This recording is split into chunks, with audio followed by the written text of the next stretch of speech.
Thinking Aloud. Conversations on the leading edge of knowledge and discovery with parapsychologist Jeffrey Mishlove.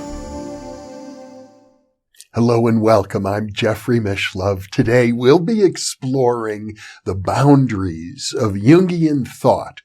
My guest is James P. Driscoll, who was my housemate when I was an undergraduate at the University of Wisconsin in 1969. He is the author of The Unfolding God of Jung and Milton, Shakespeare and Jung, The God in Time, Shakespeare's Identities, Psychological and Mythic Perspectives, and most recently, Jung's Cartography of the Psyche, a guide to terms, concepts, and insights. Jim is, I think it's fair to say, one of the leading interpreters of Renaissance literature from a Jungian perspective. And now I'll switch over to the internet video. Welcome, Jim. It's a pleasure to be with you. Thank you, Jeffrey, and thank you for inviting me onto this session. We're going to talk about the boundaries of Jungian thought. Your new book, The Cartography, is especially useful for that purpose. It shows sort of the edges where Jung stopped really his exploration, and other scholars and other fields, including yourself, have taken off where Jung left off. I think that's putting it very well, Jeffrey, and I think you've described a stage that we've reached in Jungian thought and studies, that during the maybe 20, 30 years after Jung's death, studies were dominated by people like Marie-Louise von Franz, who would focus on making it clear what Jung actually thought. And that process is still going on. But they knew Jung. They were his students, the people who dominated at that time. And their interest was making sure that the world understood what Jung had to say. Now, I think that generation has passed, and we've moved on to a time when more and more people outside of professional Jungianism, people who are not clinicians administering to patients, but in many other fields, all the way from physics to philosophy to literature to theology and politics, they're looking at the implications of Jung's vast array of ideas. And I would emphasize that just the number of provocative ideas that lead down paths to new ways of seeing things and new things to be seen is enormous in Jung. It's one of the really impressive things about Jung is how much he covered, and how he was kind of a universal genius. I haven't heard that he's been compared to Leonardo before, but something of the same thing. Somebody who was capable of just understanding vast areas of human endeavor. And while he did have a center on psychology and psychiatry and healing people, that led him into just an enormous Versailles-sized palace of thought, where all sorts of other things could be explored. It led him to basically focus on, as much as he could, the entirety of humanity. I suppose as a starting point, we could talk about Jung's first great mentor, Sigmund Freud, who was clearly one of the most influential thinkers of the 20th century himself. And I recently interviewed Richard Reichbart, a Freudian, and he sort of thinks of Jung as still as a member of the psychoanalytic family. So I see Freud maybe as analogous to Columbus. Columbus for Europe discovered the New World. But he didn't discover much of it. And all of these other explorers that followed filled in the details. And by far, Jung was the most important of the new explorers of the unconscious. He was willing to go much further and identify much more of what was there than really anyone else did. And the unconscious, of course, has been explored in different ways for thousands or even tens of thousands of years before Jung and Freud. Various seers and shamans and so on have their ventures into the unconscious. But I think the significance of Freud and Jung particularly was to explore it in a way that attempted and to an important degree succeeded in being scientific and getting recognition for the existence and importance of the unconscious as a field of scientific study. And opening the way, Jung did much more than Freud for a scientific study of parapsychological phenomena and strange phenomena that we had just put outside the pale of civilization. As it's like out in the forests. We don't deal with it and we don't think about it. It's just out there. And they changed that. And that is a change that I won't say it's only beginning, but it's in its earlier stages of bringing this area of the world into scientific scrutiny, just like we knew about the heavens, the stars, and so on. We didn't know what they were, but we knew there was this realm out there. And modern physics and astronomy has just shown that it's a vastly complicated universe of out there that we hadn't really dreamed of in any specificity, and that we increasingly have the tools for exploring it in a scientific way. And we're doing a somewhat analogous thing, I think, with Jung particularly, and Freud opened that door. Is this something that you look at that way too, Jeffrey? I do, as a matter of fact. I think you've put it very well. But let's talk about your own field. You're a scholar of Renaissance literature, and I think you're one of the first people to introduce Jungian thought to critical analysis of Shakespeare and Milton. How has the field of literary criticism, for example, been impacted by Jungian thought?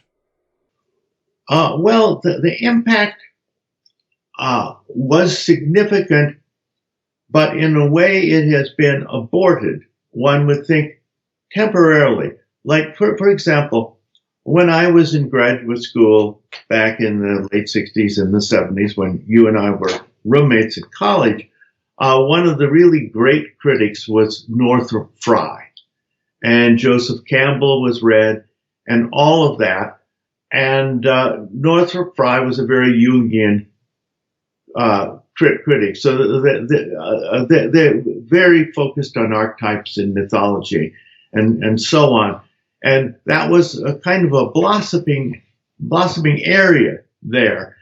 And then things changed as we reached into the 70s and 80s. We had the deconstruction movement, which was out of Marx, not out of Jung or Freud. And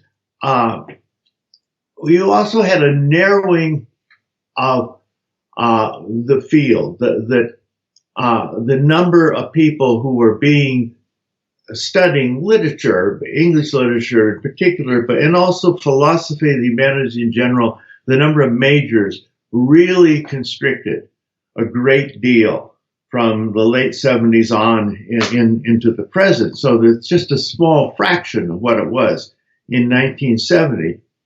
And as a result of that, not as much material is being produced. The deconstructionists stem from Derrida and Foucault, and they stem from Marx. They were good at a kind of political takeover of not just English department, but all of academia, and that kind of thinking has spread throughout the entirety of academia. But it started really in literature in the English department, and they really didn't have any room for Jungians, Freudians, or any other psychological approaches. So it simply diminished. Now, as many of your listeners will know, Jordan Peterson is very popular. His YouTube interviews have millions of listeners. The feminist Camille Paglia, the late Harold Bloom, are three leading people who were interested in pursuing the Jungian and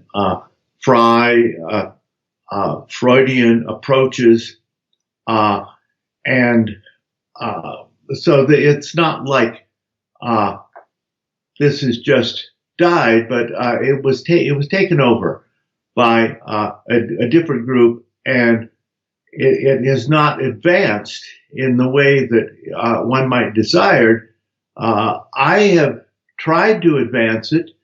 As an independent scholar, I continued my work because and it was a somewhat different sort of work than had been done by Frye and Campbell, in that I was particularly interested in Jung's ideas on religion, which they take up many volumes of his 20-volume collected works, and culminate in some ways in the book Aeon and Answer to Job. I have a new book out, which is a revision and expansion of my book on Shakespeare of 1983. And I develop further the ideas of Jung within Shakespeare and apply it to a couple of additional plays and so on. And of course, you're familiar with my book on Milton and Jung. And I'm dealing with this whole issue of Marxism versus Jungianism. I'm in the process of writing a book called Carl, spelled with a C, versus Carl, spelled with a K. And I'm seeing them as two powerful, they've almost become like archetypes, or they're individuals who are identified with archetypes. Well, you point out that Jung has probably written more on religious topics than any other major psychological theorist or psychiatric theorist. Let's go into why that's the case. The key distinction between Jung and Freud, I think, and Jung and many other psychological thinkers is they tend to center on the ego and on the area of consciousness. Jung centers on what I would call the ego self access. And he sees the most important relationship that all of us have is not with one of these other archetypes, which would be like the parent figures, the one's mate, one's mentors, grandparents, or even the ego, the shadow, or the anima and animus and persona. All tremendously important archetypes that are based upon psychological and social functions that humans have. But the most important is the self, between the ego and the self. And the drama of life is a drama of the relationship between those two. And the ego the self tries to guide the ego toward individuation, particularly in the latter half of life. And Jung was much more focused on the latter half of life than he was on the first half, which is, again, different from other psychologists. And he was focused particularly on individuation as the purpose, really, of human life. Well, what is the purpose of human life? People often ask. Well, Jung's answer would have been individuation. It's to realize as much of the self consciously, bring it as much as into consciousness as you can.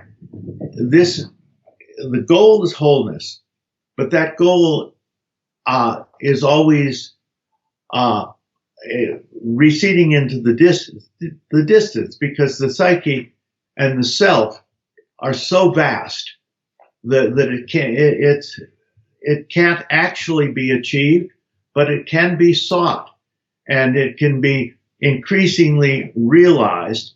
And that's the ultimate purpose of human life, is to realize as much of the self as you can. And we're, of course, limited because our lifespans are limited, and we're cyclical.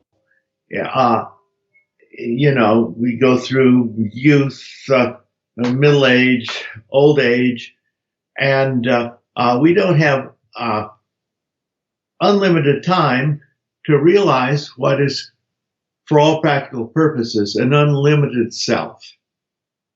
Does that answer your question?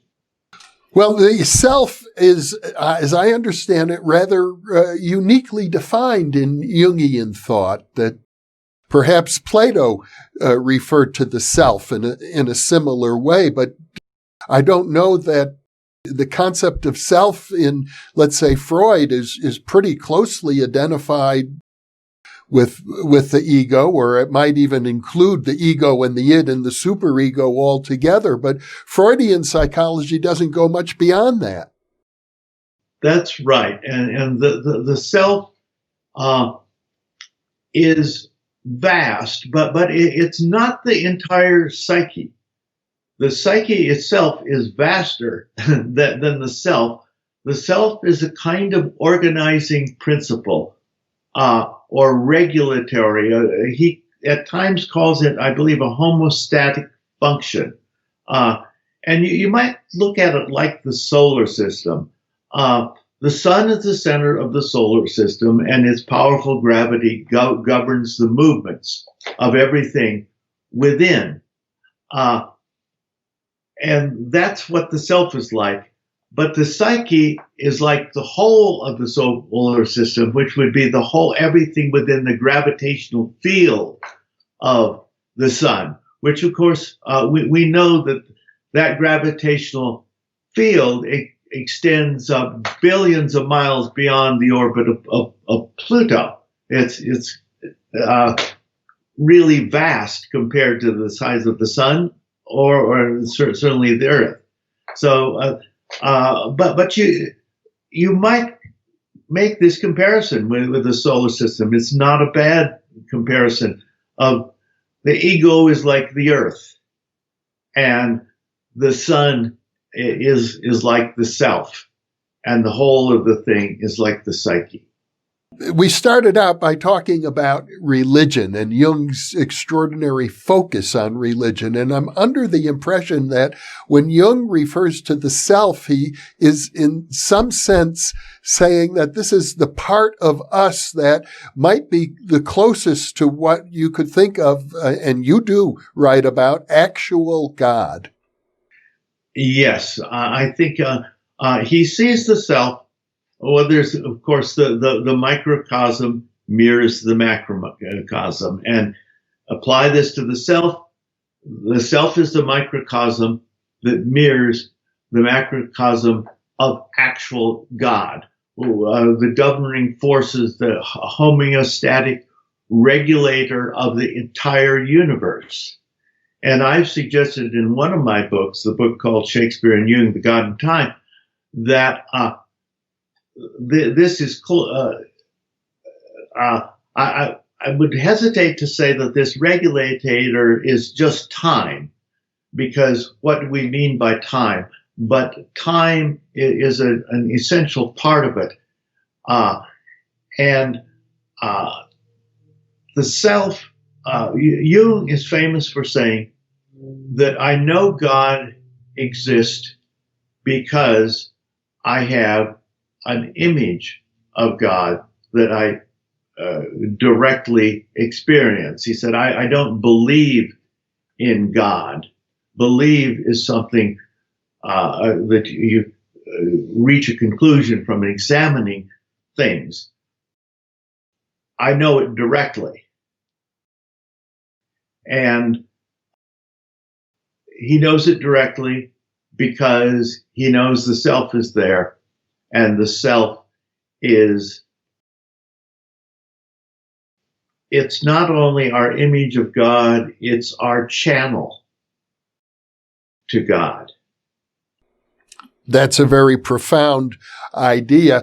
How do theologians in general view Jungian thought? A lot of them are interested in it, but none of them embrace it fully. Paul Tillich was moving in that direction, I think, in the latter part of his life. Jung, of course, had sharp criticisms of orthodoxy. He didn't like the idea that God was three-part. He thought God had to be four-part, and that the masculine needed, the feminine needed to be included. And the idea in orthodoxy that God is completely masculine and has no feminine figure, he would reject, because he said that then God does not become an image of wholeness, which in Jung's view, God must be that. He also said that the Orthodox reject the idea of the material, evil, perhaps substantiation, and they try to make God perfectly good and place God outside the universe. And that's, that's generally what theologians like, is, the God is transcendent. He transcends the universe, and in that way, he can't be fully responsible for evil and all that's wrong with the universe, but by separating him from the universe, Jung's not clear on that, but I think that if you look at the overall implications of his ideas, it would be that God is not transcendent, at least in any meaningful way for us. Perhaps ultimately, I was going to say he, but I won't. God is both transcendent and immanent, but not those who stress the transcendence of God. For Jung, do it for purposes that he rejects, making God the summum bonum, and then transferring all responsibility for everything that is wrong to humanity. But now, Jung looks at God in two ways. First of all, in a few places, he talks of actual God. And I have a fairly long section in the Cartography book, and I discuss God elsewhere, actual God elsewhere. I think this is a very important concept that he didn't develop very much. But he talks about actual God, and he sees this as quite separate from our human conceptions of God. But he also talks a great deal about the Judeo-Christian God, the God that starts out with Abraham and moves on through Job and through the development of the Christian religion, even to some degree on into the offshoot that is Islam. And Answer to Job, which he sometimes regarded as his most important book, he analyzes that God, and he sees him as initially in the Old Testament very unconscious, very immoral, and the reason for Christ's incarnation was so that God could understand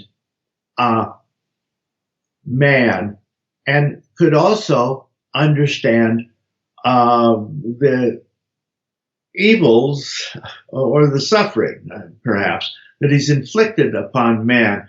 And so there's kind of an implication here that Jung didn't fully develop, but which I find interesting, that makes this God, which I've called it a collective autonomous complex.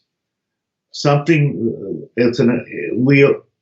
probably most people know what an autonomous complex is. It's developed separately within kind of a separate personality that acquires a lot of psychic energy, and it tends to be centered on certain archetypes.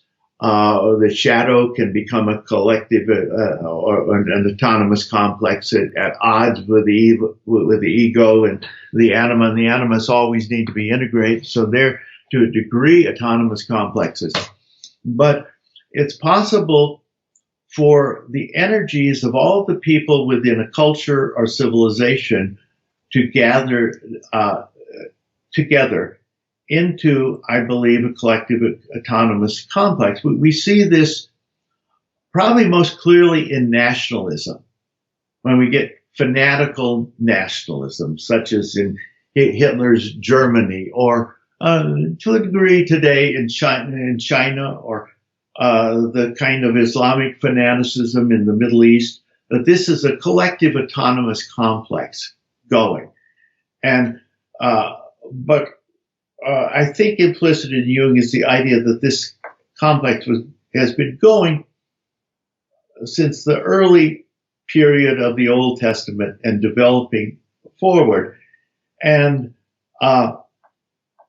what I find interesting is that this makes Christ, it sort of turns Paul on his head, St. Paul.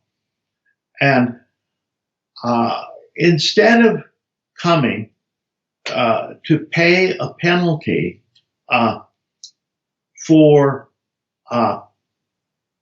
the sins of man against God, God comes and experiences human life in Christ to pay a penalty and to better understand his own sins against mankind, which makes the God far more noble than, in my view, than he is in St. Paul, because St. Paul and in Milton, you have this legalistic God that sets up this prohibition: don't touch the fruit of the tree of good and evil, and don't listen to the serpent. And then Adam and Eve did, and then all of us from then on are cursed by this and have to make it up to God for this little infraction. And it sets obedience as the core requirement of religion. And I think for Jung, understanding and growth of consciousness is what religion should be seeking. And it is what ultimately what this God is seeking in himself, and what the God wants us to do. And so this is a very different view of Christianity and the whole Judeo-Christian monotheism. It's very little assimilated at this point of time, but that could change in the future, and that would be a hopeful thing if it did, because it would more bring all of these different contentious religious things together into common insights. So I rather agree that Jung's work on religion, I think, is certainly the most important treasury of insight that the West has had since the Protestant Reformation, or probably since the life of Christ and St. Paul, actually, which makes it tremendously important. You know, it's almost, it's sort of up there with Paul and we won't say Christ because he's seen as a God figure as well as a human being, and Moses. But how long did it take for us to absorb what Christ and Paul had to teach? Christianity was a small little fragment of a sect 150 years after Christ died and Paul taught. And 150 years after the death of Jung would put us into the early part of the 22nd century, about 100 years from now. The same way with Moses. It took a long time. Buddha was unusual in that his teaching spread like an explosion throughout India in the Far East, and so did Muhammad. Spread that way, but it doesn't always work that way. And so I think that Jung's opened doors and showed us paths that could prove to be very important for the future of humanity, assuming that we do, the human civilization does survive. Well, now you've described the self in Jungian terms as the homeostatic regulator of the psyche. And of the ego toward individuation. You've described Jung's vision of actual God as the homeostatic regulator of the entire universe. And I think what you're suggesting is that these civilizational gods are autonomous collective complexes, and they serve as the regulators of civilizations. That's true, and they grow and change, and important figures are represent key stages of them. Some hugely important figures like Jesus and Paul, and in my view, Jung or Martin Luther or St. Augustine, but also figures like Shakespeare and Dostoevsky and Nietzsche, that pioneers in thought and values advance the individuation, shall we say, of this collective autonomous complex. And that's what's going on, really. You could look at the history of Western civilization as the individuation of this complex. And it's a collective individuation, which is different, of course, from a personal individuation. And maybe an advantage it has is we all have to deal with death. We're all limited at time, but this thing can keep on growing and maturing and expanding its area of consciousness across the millennium for humanity. It could do that. Now, it's a rough ride. It's always been a very rough ride. You know, we have things like Hitler that come along and the collapse of the Roman Empire and all the wars of religion during the Reformation and huge problems right now. But life is like that. Jung emphasized that consciousness grows through suffering.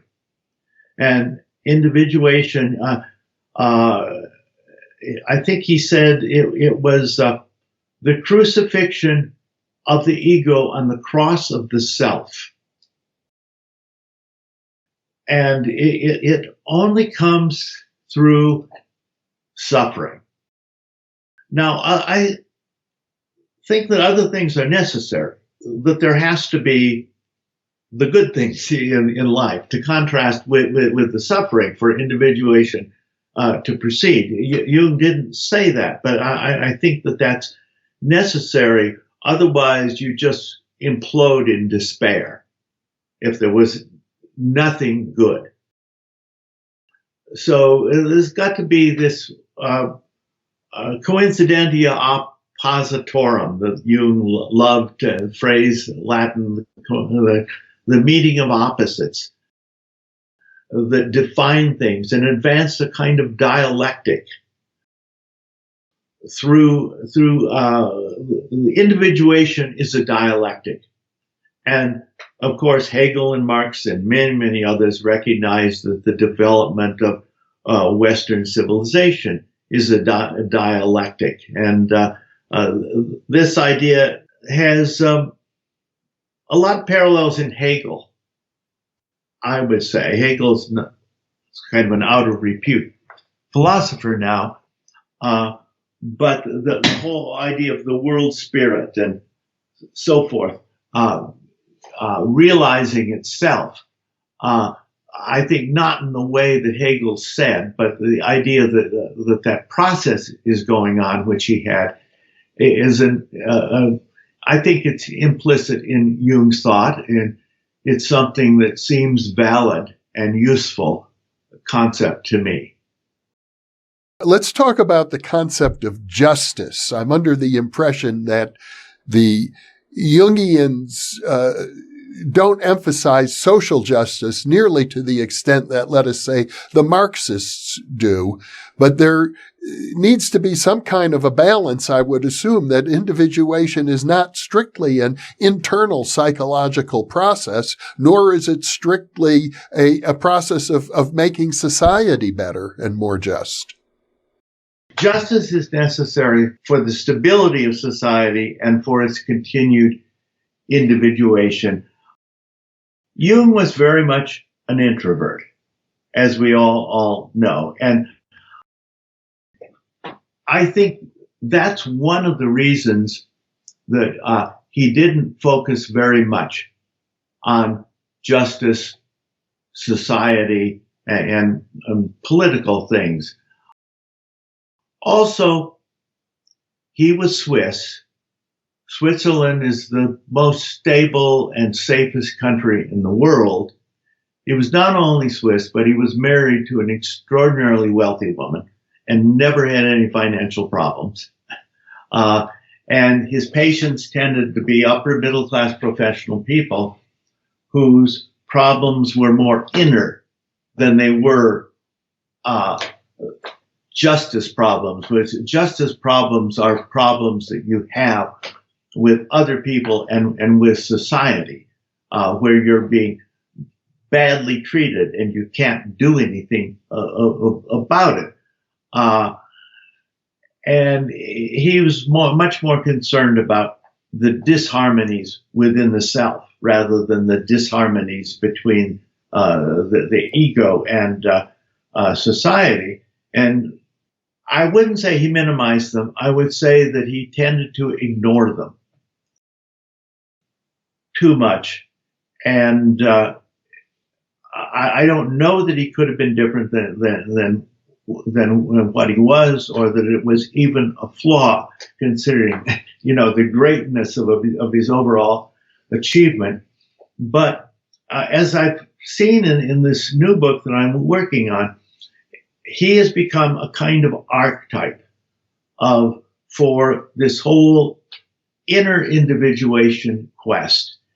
And Marx has become a kind of archetype for the social side of this. They also, Marx and Jung are like, you can see them as like ego and shadow, with Marx being the shadow figure. And now I would emphasize, as Jung always did, that the shadow is something of value. It has things that are crucial, that must be incorporated into the ego consciousness. It can't just be dismissed or repressed.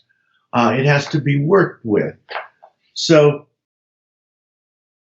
in saying that Marx is a shadow figure, he's more like a shadow figure like Prometheus than he is like, say, Satan, who's wholly negative.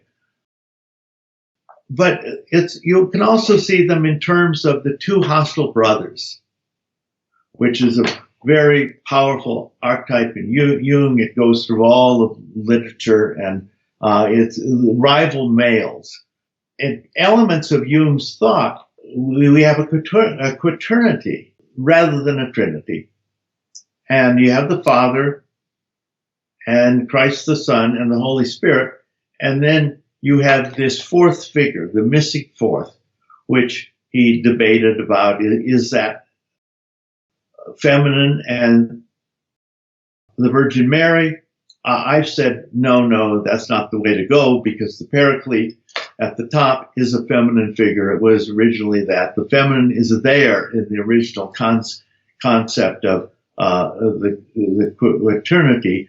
What the fourth figure is actually Satan or Lucifer, and Christ and Satan and Lucifer are the hostile brothers, their ego and shadow.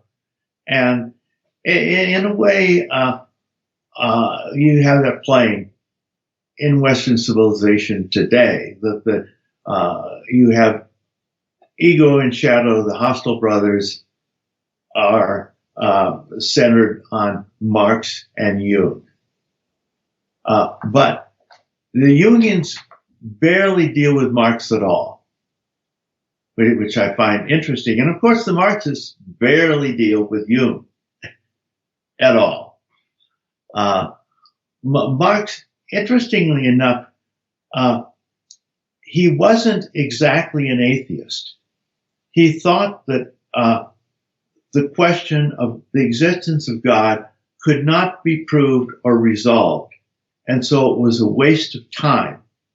Kind of an agnostic, a little different from the current image. If you look at Marx himself and his life,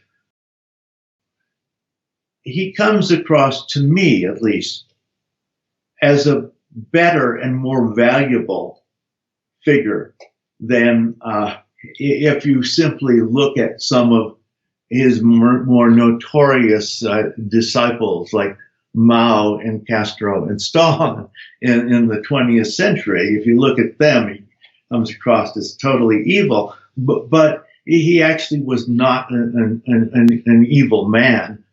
Personally, he had a kind of message that resonates tremendously in the 20th century and 21st century culture, and that is the crying need for justice. Well, that's beautifully put, Jim. Have we missed anything in terms of the important boundary issues of Jungian thought? I know we haven't really gotten into philosophy. Jung, as I understand it, did not wish to be thought of as a philosopher. Murray Stein's Jung's Map of the Soul does deal with that, and it's a part of contemporary thought. I think a lot of people, including myself and Murray Stein, are thinking that while he wasn't a systematic thinker,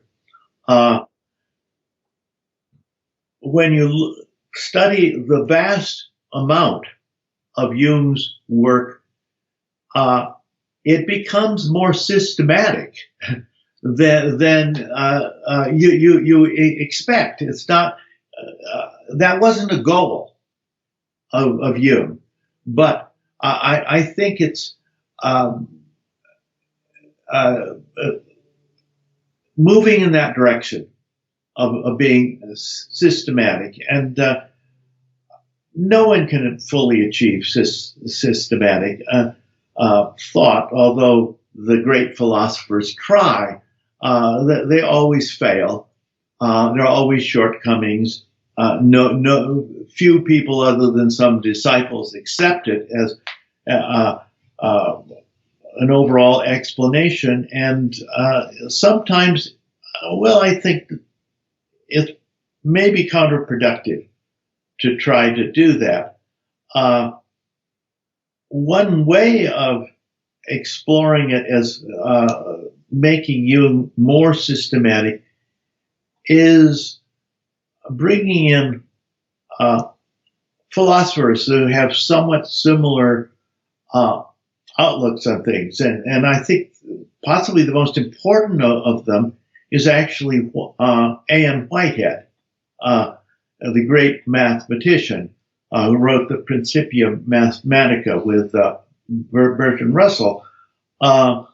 Also, Paul Tillich is an interesting parallel, and in modern times, you can bring these ideas together, and they sort of tend towards a system.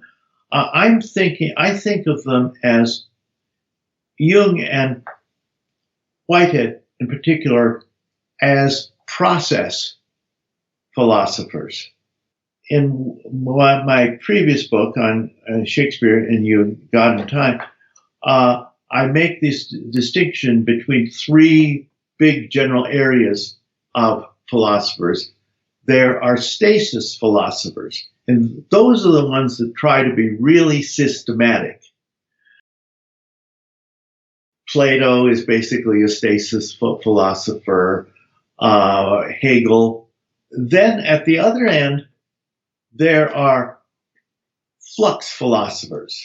Some of the existentialists like Sartre, Marx is basically in the flux area. They have the assumption that there's no system to reality and it's just a flux. And so systematic philosophy is not possible. The stasis philosophers assume that there is a system to reality, and that's connected with God, and it's just that they're looking to find it. And the process people are in the middle, and they tend to have the assumption that the system is a work in progress. It's working itself out. And it's working itself out over vast aeons of time. And that's, there are two important discoveries of science. There are actually three. First of all, Darwin discovered that life on Earth was much longer than 6,000 years.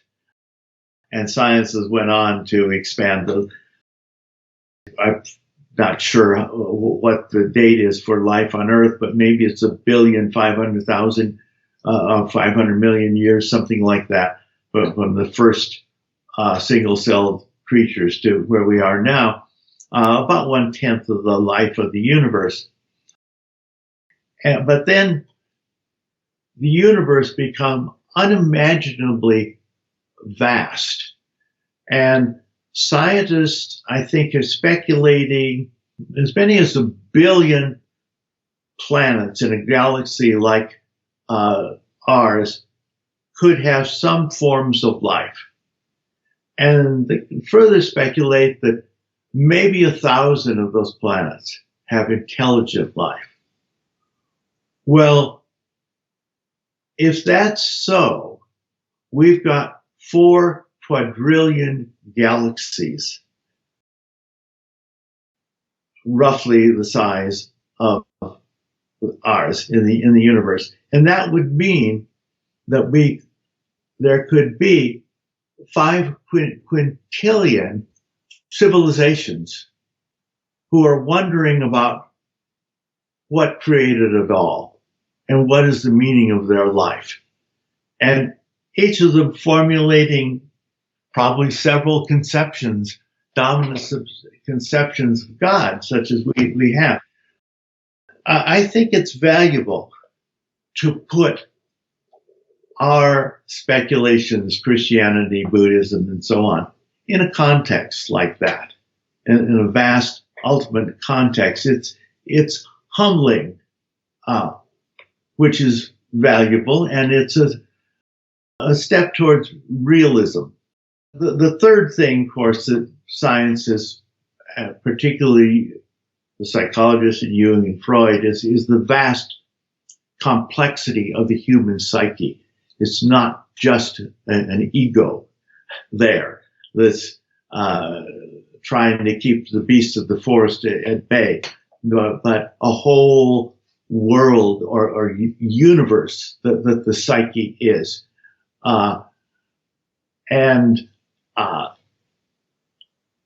If we really try to formulate religious views that are appropriate to our lives and the challenges of our time, I think we have to consider those 3 things. You have to realize not only that our mental universe of what we know is so much vaster, and at the same time, if you're looking back to St. Paul or Buddha or Muhammad, you have to realize that they are working within the conceptual tools that were available at that time. And they're very different from us. It's like the difference between the Stone Age and what we have now. Well, James P. Driscoll, this has been an exciting exploration of Jungian thought as it reaches out into the world. It's been very inspirational. And I should imagine that Jungian thought is still growing. If we were to have this conversation 100 years from now, our perspectives on Jung would be different than they are today, broader. So I want to thank you very much for awakening us to this topic and for being with me. Well, thank you, Jeffrey, for giving me the opportunity to hopefully make Jung more interesting and stimulating and challenging some of your viewers to look more deeply into him. And when they do so, I hope they can take the time to find a little guidance from my own works. And for those of you watching or listening, thank you for being with us.